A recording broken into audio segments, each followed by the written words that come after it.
Sumasabay sa agos ng mundong ito, ako'y gulong-gulo.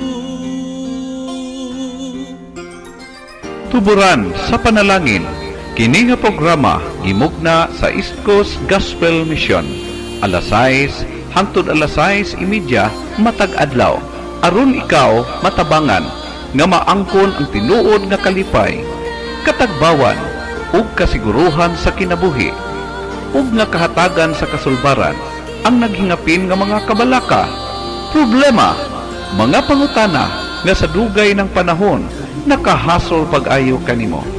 Busa paminaw ug sa Dios ikaw panalanginan. Mayong adlaw sa tanan, dalaygon ang Dios sa higayon, oportunidad nga gihatag na usab niya kanato nga makapadayon kita sa ato nga bulhaton. Nini karon nga adlaw atong itugyan diha sa Ginoo atong bulhaton pinaagi sa pagpangamuyo. Amahan o Dios nga langit nun, nagapasalamat kami sa higayon sa oportunidad nga magihatag na usab kanamo nga makabasa kami makatuon padayon sa imong balaang mga pulong. Lord, nagapray ko nga ikaw magapanalangin, magaandam sa tanan nagapaminaw karon. Samtang anaa sila sa ilang panimalay, nagapaminaw sa ilang mga radyo, sa ilang mga cellphone, ikaw Ginoo magapanalangin, gamita imong pulong nga makakitagluna diha sa ilang kasing-kasing. Lord, ubani kami sa magapadayon karon diha sa pagtuon pagpamalandong sa imong balaang pulong. Kini among gitugyan uban ang pagpasalamat diha kanimo in Jesus name. Amen. Pasalamat kita sa Ginoo kay makapadayon kita sa pagtuon, pagpamalandong karon nga higayon. Nagahisgot kita about assurance of salvation based on the gospel. Base sa balaan nga kasulatan or sa Biblia. Kung atong tan-awon higala padayon, adunay mga daghan mga pangutana, mga questions sa atong kinabuhi nga nagkinahanglan og mga tubag. Usa niini is, why is possession of God's Son necessary to have eternal life? Nganong kinahanglanon man gyud nga makaangkon ka sa Dios nga anak, makaposes ka kay Jesus Christ in order nga makaangkon ka og kinabuhig walay katapusan, no? Mao kana siya unang pangutana nga atong tagaan pagtagad karon. It is because man's separated condition from God. That's the first reason. Nganong kinahanglanon gyud nga madawat nato si Kristo nga atong manluluwas sa atong kinabuhi aron makaangkon kita og kasiguraduhan sa atong kaluwasan. It is because of man's separated condition from God. Tungod sa pagkasala sa tao, ang unang ginikanan nato mao si Adan ug si Eva, maoy unang nakasala tubangan sa Ginoo ug nahitabo nga nasiparar sila. They were separated from God. And kita nga mga kaliwat ni Adan ug ni Eva, kita naka-experience siya usab ug naka-appeal sa ilahang pagiging separated from God. So ang tao kinahanglan gyud nga mabuo pagbalik ang relasyon nga naputol tali sa Dios o sa mga tao gumikan sa pagpakasala sa tao, no? Kung imong tan-awon mao kini siya ang hitsura, ang kaimtangan nga ang tao o ang Dios adunay gap sa tunga o kanang gap mao ang sala, ha? Mao kana tungod sa sala ang tao o ang Dios nahimulag tungod kay ang Dios balaan man perfect apan ang tao makasasala. O tungod sa sala, nahimulag ang tao. Adunay gap diha sa tunga, taliwala sa Dios o sa mga tao o kita. Mao ang gisgutan ni ana higala, no? Sumala pa sa balaang kasulatan dinhi sa Isaiah chapter 59 verse 2 nagingon, "But your iniquities have separated between you and your God, and your sins have hid his face from you, that he will not hear you." So makita na to ang rason nganong nasiparar o na-separate ang tao from God because of sin and his iniquities. Mao kana ang sumala pa ni Propeta Isaias in Isaiah chapter 59 verse 2. Ang atong iniquities or ang atong mga kasalanan have separated us from our God. Mao kana siyang atong spiritual condition in the sight of God. Mao kana ang realidad sa atong kahimtangan. Buot pasabot kining sala mao ang nahimong gap sa ato ang pakigrelasyon diha sa Ginoo. Sin becomes a gap. Nahimo siyang gap nga nahimulag kita gikan sa Ginoo. In fact, si Ezekiel nagasulti din sa verse 22 verse 30, "And I sought for a man among them that should make up the hedge and stand in the gap before me for the land, that I should not destroy it, but I found none." Ato makita din higala nga through sa kay prophet Ezekiel, ang Dios nagpadayag sa iyaha nga ginahimo og sumala pa dinhi nagapangita ang Dios og tao nga mahimo mo stand in the gap, no? Mo stand siya sa gap sa tao sa Dios og sa katawhan. Pero ingon sa Ginoo sa last part, "But I found none." But ingon that no man could fix the gap. Walay taong may kasarangan nga maka-fix sa gap nga nagbabag sa Dios gikan sa tao.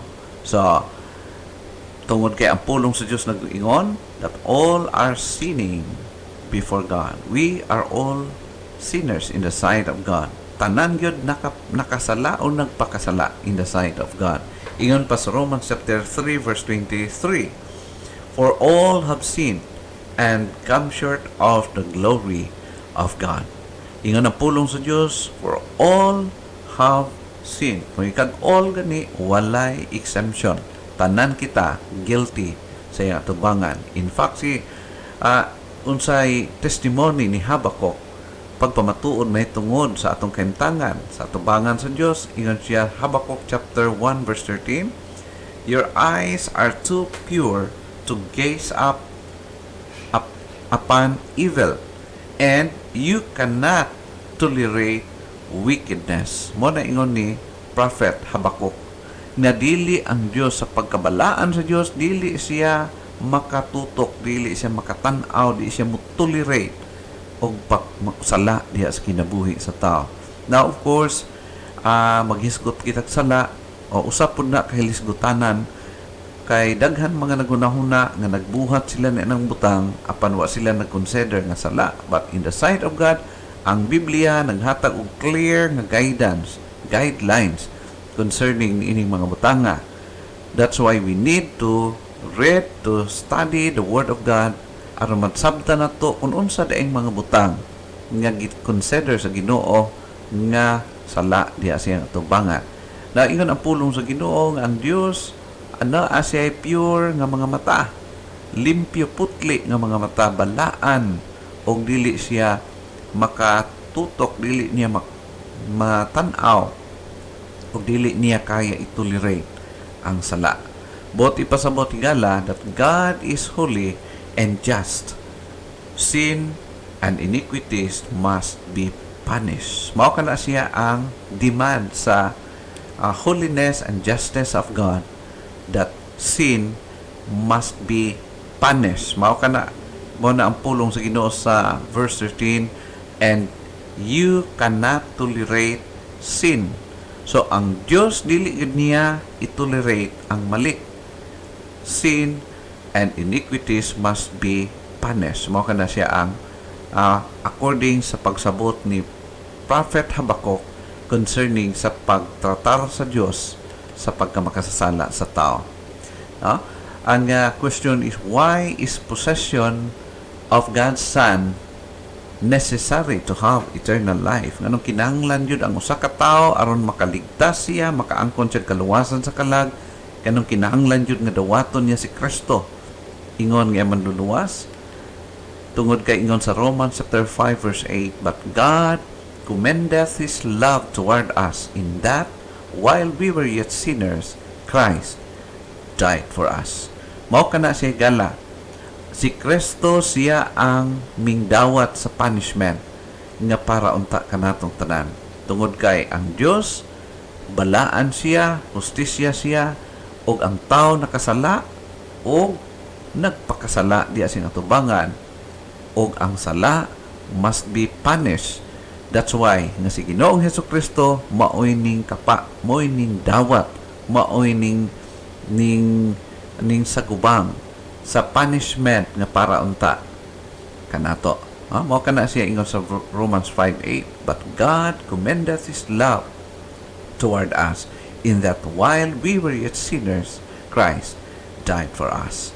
Mao kana siya tumakita the reason why is possession of God's Son necessary to have eternal life. We need Jesus. Now, but pasabot ang makita na to that Christ died for us. Dili to aksidente. It was planned by God.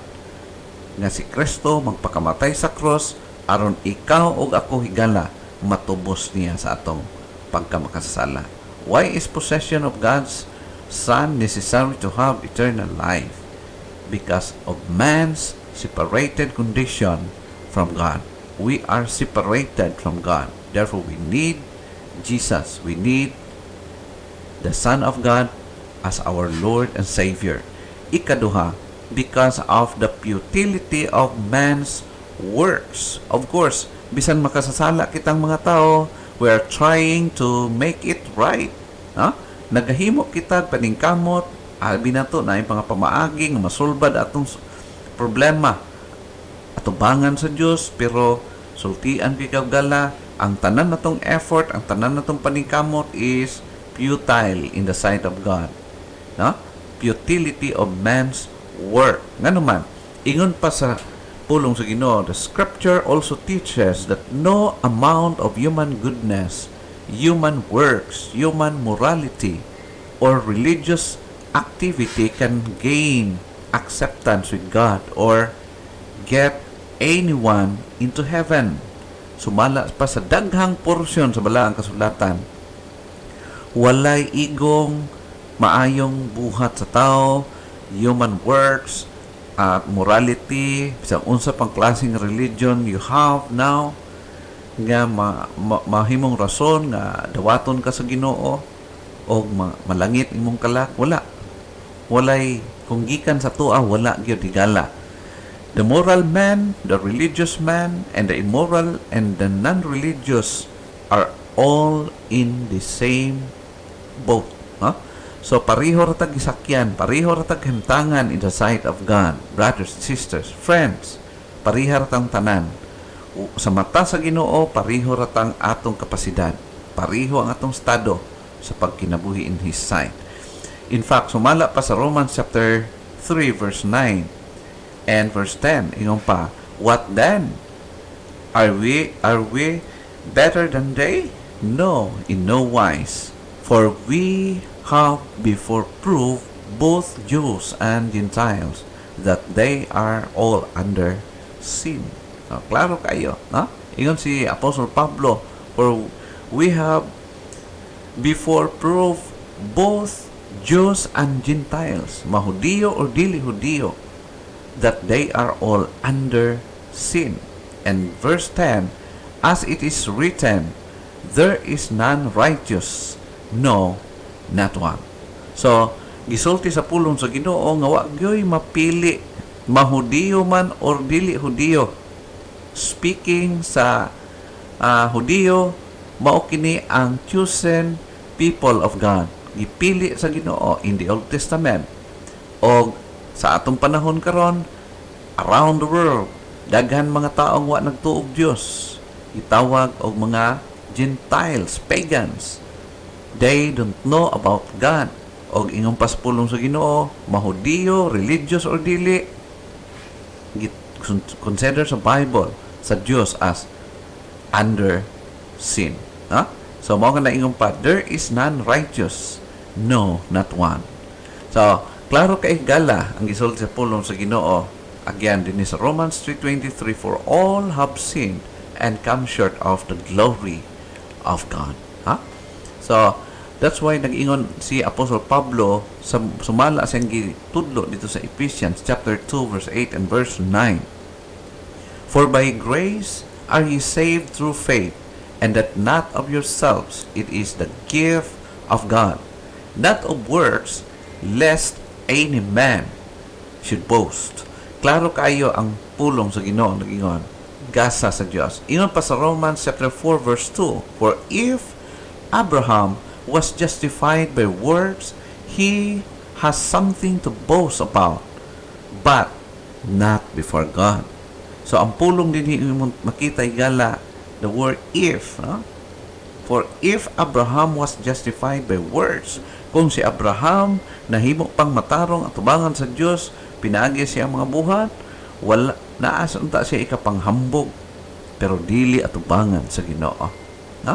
So, pasabot igala, that Abraham also was justified by God because of his faith to God. No? Sa iyang pagtuo diya sa Ginoo, iisip siya nga matarong sa Diyos because of his faith, not because of his works. So, klaro ka ang gisulti gala in Titus chapter 3 verse 5, not by works of righteousness which we have done, but according to his mercy he saved us by the washing of regeneration and renewing of the Holy Ghost.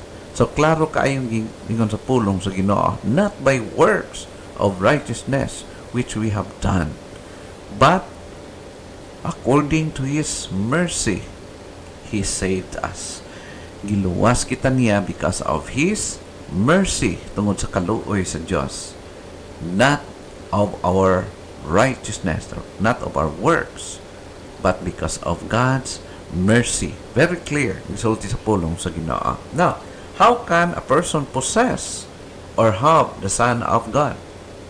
Paano ba nga ang usa ka tawo, paano niya maangkon ang anak sa Diyos, si Kristo, ingon niya ang manluluwas niya siyang kinabuhi? By fully trusting Jesus, that He alone can save you. Mao na siya ang gusto sa Diyos. Nga ang atong hope, ang atong trust, ang atong kinabuhi, ato fully ma-entrust diya sa Ginoo higala. Fully trust Jesus alone can save you. Kana bitong pagtuo nga dilway halong pagduha higala. Nagsalig ka nga si Kristo mao lang ang makaluwas o wala nay lain. Mao na ang gidemand sa Ginoo para sa tao. Because God is not only perfect holiness, whose holy character we can never attain to on our own or by our works of righteousness, but He is also perfect love and full of grace and mercy. Because of His love and grace, He has not left us without hope and a solution. Those, of course, we are all sinners, pero wala pa pabayai sa Ginoo. Ang Diyos, naghatag siya, nangita siya og pamaagi nga masulbad, maprovide ang kinahanglanon sa tao nga mao ang kaluwasan ng kalag-an, at is because of His love and His grace. Mao kana ang himo sa Diyos para kanato. God will recognize only a perfect righteousness, nothing more or nothing less. Remember, atong hinumdumon nga kung kulang nga pagkamatarong 99.99%, consider sa Ginoo as nothing. Ang pagkamatarong, ang righteousness nga gidemand sa Ginoo is perfect. Dili partial, kundi kompleto gyud, perfect. Kung ma-miss na to bisang gamay nga punto, consider sa Ginoo is nothing. Okay? Remember this.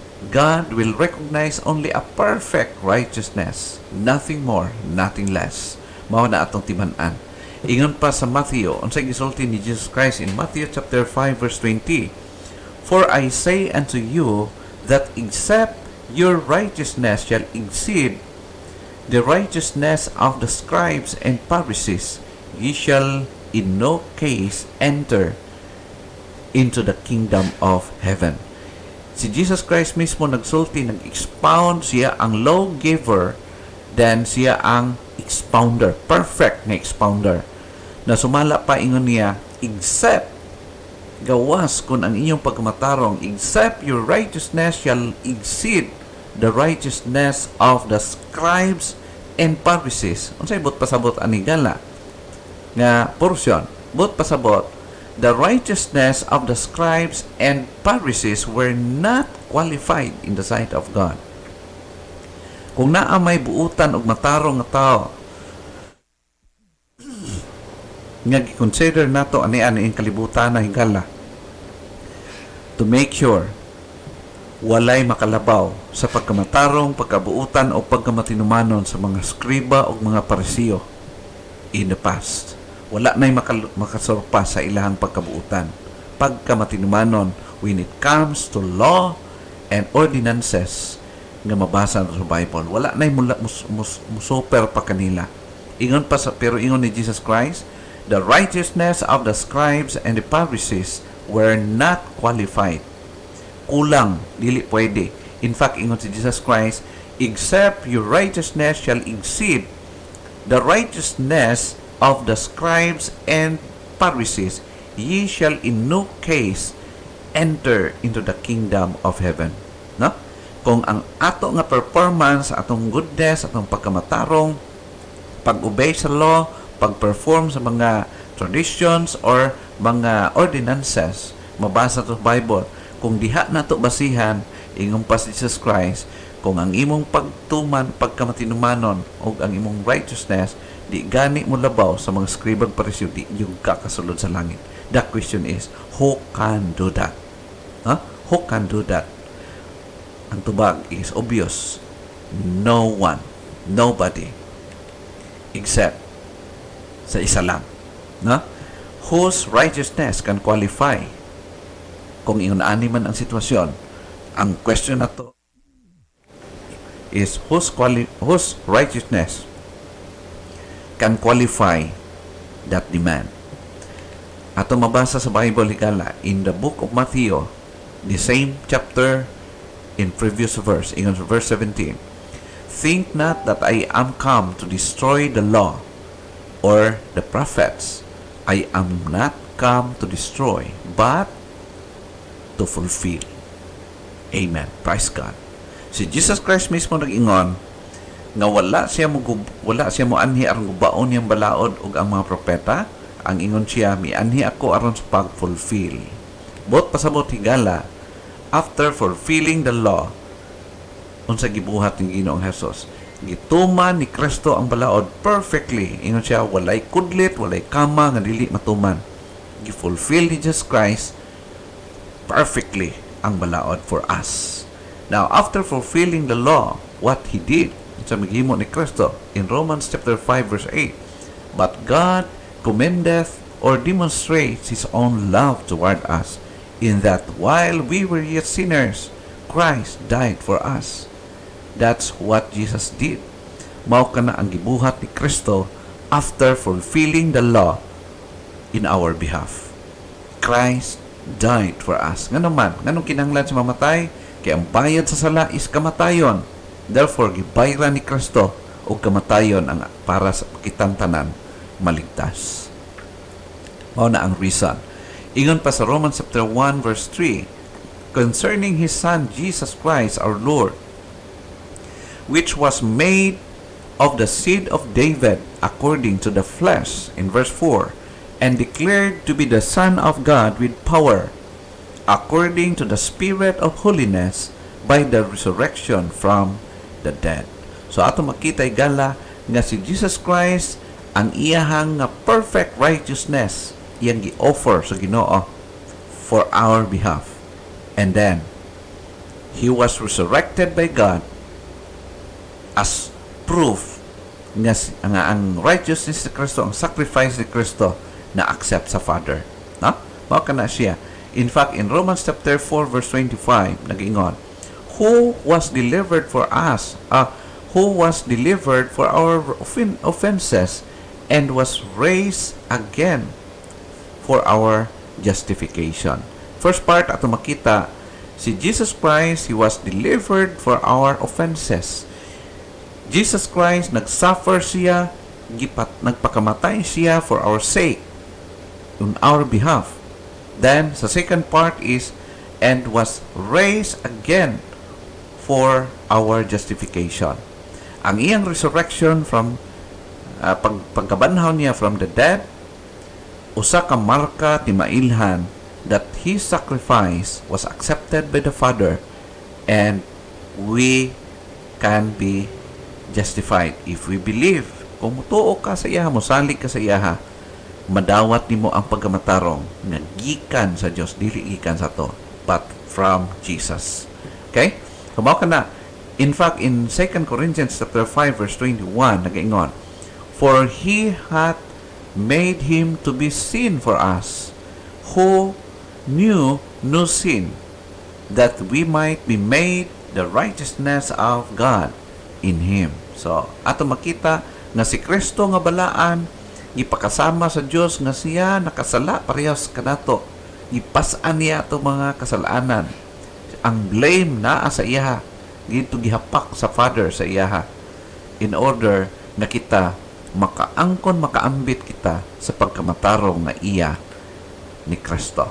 Iyon sa 1 Peter chapter 3 verse 18, for Christ also hath once suffered for sins, He just the just for the unjust, that He might bring us to God, being put to death in the flesh, but quickened by the Spirit. Amen. So, mao kini siya ang clear nga pag-explain ni Apostle Peter sa gibuhat ni Kristo. Si Kristo giisip nga nakasala, aron kita maisip nga matarong walay sala.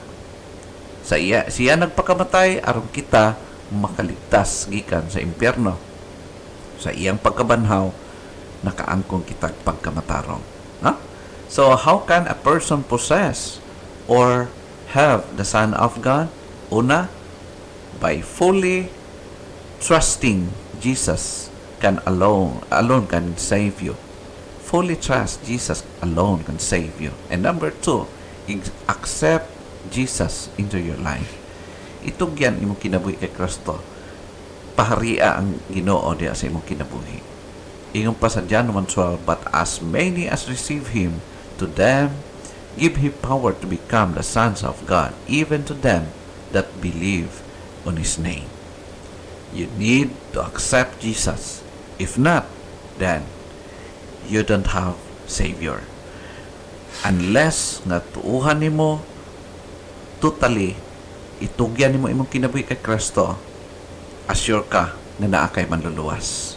Because only Jesus can save, and wala na ilain pang pamaagi. Ingon pa sa John chapter 3 verse 16 and verse 17, for God so loved the world, that He gave His only begotten Son, that whosoever believeth in Him should not perish, but have everlasting life. In verse 17, for God sent not His Son into the world to condemn the world, but that the world through Him might be saved. Ang pag-anhi ni Kristo, wala aron gi-judge ang kalibutan, but ni anhi si Kristo aron maluwas ang tao. Ang una niyang advent, ang first niya nga pag-anhi sa earth, to save the humankind. But the next time na mubalik siya, that's the time na i-judge niya kining kalibutan na.